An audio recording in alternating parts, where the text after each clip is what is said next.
മച്ചാൻ്റെ welcome back to my another video. അപ്പോൾ നമ്മൾ വന്നിട്ടുള്ളത് പെസ്സിലെ ബഗ് ഫോർമേഷനും കാര്യങ്ങളൊക്കെ നിങ്ങൾ കാണിക്കാനാണ്. അപ്പോൾ പെസ്സിലൊരു ബഗ് ഫോർമേഷനും കാര്യങ്ങളൊക്കെ ഉണ്ട് എന്നാണ് ഇപ്പോൾ റിയലിലും കാര്യങ്ങളൊക്കെ നമ്മൾ കണ്ടിട്ടുള്ളത്. അപ്പോൾ ട്രൂത്താണോ നോക്കുകയാണ്. നമ്മളെന്തായാലും കയറിയിട്ടുണ്ട്.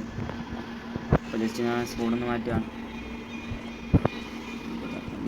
സ്കോഡ് ഇട്ടിട്ടുണ്ട്. ഇനിയിപ്പോൾ നമ്മളൊരു എന്താക്കാണ്, നമ്മൾ ടീം മാറ്റണം. ബേസ് ടീം സെറ്റിങ്സ് പോയിട്ട് ബേസ് ടീമിൽ നമ്മൾ പോയിട്ട് സൗത്ത് അമേരിക്കയിൽ ബ്രസീലിയൻ ലീഗ് എടുക്കണം. ബ്രസീലിയൻ ലീഗ് എനിക്കറിയാം മെസ്സി നെയ്മർ സാൻഡോസ് കളിക്കുന്നുണ്ട് അവിടെ തോന്നുന്നു. ഓക്കെ, മെസ്സി പാൽമറൈസ് എടുക്കണം.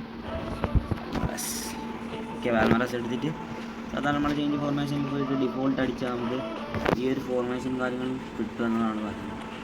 നമുക്ക് ഈ ഒരു ഫോർമേഷനിൽ നമുക്ക് നോക്കുകയാണെങ്കിൽ ഗോളിയില്ലാത്ത ഫോർമേഷനാണ്. ഓക്കെ, ബൈസൈഡ്സ് ഞാൻ എടുത്തിട്ടുണ്ട്. നമുക്ക് സെൻട്രൽ ബാക്ക് ആയിട്ടുള്ള ഗുള്ളിറ്റാണ് ഇപ്പോൾ ഈ ഒരു പൊസിഷനിൽ നിൽക്കുന്നത്. നമുക്ക് കാണാം ഇപ്പോൾ 4 സെൻട്രൽ ബാക്കാണ്. പെസ്സിന് കാര്യങ്ങളൊക്കെ ഈ ഒരു ഫോർമേഷൻ കാര്യങ്ങളും അവൈലബിൾ ആയിരുന്നു. പിന്നീട് കൊനാമിയെ പോക്കുകയാണ് ചെയ്തത്. പക്ഷേ ഇത് ബഗ്ഗാണെന്നാണ് തോന്നുന്നത്. കാരണം എസ്സി പാൽമറസിൻ്റെ കുറേ മത്സരവും കാര്യങ്ങളൊക്കെ ഉണ്ടായിരുന്നു. അവിടെ ഒന്നും ഇങ്ങനത്തെ ഒരു ഫോർമേഷനും കാര്യങ്ങളും യൂസ് ചെയ്യുന്നില്ല. സോ ഇത് കൊനാമിയിൽ നിന്ന് ഉണ്ടാക്കിയിട്ട് ഒരു ബഗ്ഗാണ്, ഓല് തന്നെ ഫിക്സ് ചെയ്യുന്നതാണ്. അപ്പോൾ നമ്മൾ അപ്ഡേഷനും കാര്യങ്ങളും ഏകദേശം ഒരു സെപ്റ്റംബർ ടു ഡിസംബർ ആ ഒരു റേഞ്ചിലാണ് ഉണ്ടാവുക.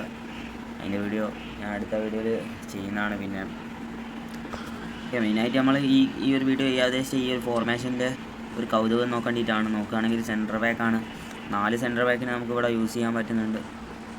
എന്തോ ഒരു ബഗ്ഗാണ്, കൊനാമി തന്നെയുള്ള ബഗ്ഗാണ്. ഞാൻ ഈ ഫോർമേഷൻ വെച്ചൊന്നും കളിച്ച് നോക്കിയിട്ടില്ല. ഇനിയിപ്പോൾ കളിക്കുമ്പോൾ എന്തായാലും ഗോളി വരും. ഗോളി വരാണ്ട് നിൽക്കുകയില്ല. കാരണം ഗോളി വന്നെങ്കിൽ ഓപ്പോസിറ്റ് ടീമിന് സുഖമായിട്ട് സ്കോർ ചെയ്യാവുന്നതാണ്.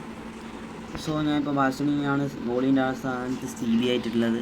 സോ ബാസ്റ്റണി ആകാനാണ് ചാൻസ് കൂടുതൽ ആ ഒരു ഗോൾ കീപ്പിങ്ങിൽ നിൽക്കാൻ. അപ്പോൾ ഇത്രയേ ഉള്ളൂ ഇന്നത്തെ ഒരു വീഡിയോ. Thanks for watching.